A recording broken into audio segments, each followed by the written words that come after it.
सखी का सखी? मुंह लटका के आया है। आया है रे आया है।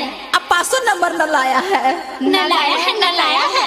मुंह देखो न गोबर लेखा बनाया है। दीपका के लभर देखा 0 नंबर लाया है। 0 नंबर लाया है जी, 0 नंबर लाया है। ललुआ के माल देखो 0 नंबर लाया है। 0 नंबर लाया है जी, 0 नंबर लाया है। पिंटुआ के जानू देखो 0 नंबर लाया है। 0 नंबर लाया है जी, 0 नंबर लाया है। नीरजा के लभर देखो 0 नंबर लाया है। 0 नंबर लाया है जी, 0 नंबर लाया है। मैट्रिक रिजल्ट सब फेल करके आया है। फेल करके आया है जी, फेल करके आया है। सुगना के माल देखो 0 नंबर लाया है। 0 नंबर लाया है जी, 0 नंबर लाया है। विकासवा के माल मुँह लाल करके आया है। लाल करके आया है जी, लाल करके आया है। गुड्डुआ के माल खाली पैसा उड़ावाया है।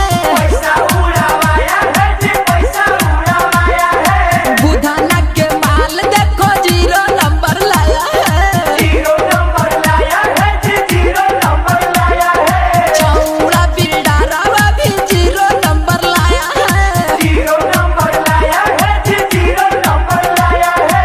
लगे साला कोचिंग में खेल किया है। पूजा के चक्कर में फेल किया है। लागत परीक्षा में खेल किया है। नेहा के चक्कर में फेल किया है। लगे सिकुलिया में खेल किया है। खुशबू के चक्कर में फेल किया है। लगे सकुलवा में खेल किया है। वर्षा के चक्कर में फेल किया है।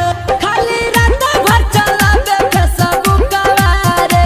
उ त कहियो न पढ़ लगी बुकवा रे। अब का कही रे? खाली टिकट कभी गप वीडियो बनावे। अपन बाबूजी के पैसा हो खूबे उड़ावे। वीडियो बना के वायरल किया है। पप्पुआ के माल मैट्रिक फेल किया है। जियो वाला सिम एयरटेल किया है। जियो वाला नंबर एयरटेल किया है। छोटुआ के माल मैट्रिक फेल किया है। छजिया के माल मैट्रिक फेल किया है। और मुन्नावा के माल मैट्रिक फेल किया है। पूरा ना कटवा दी।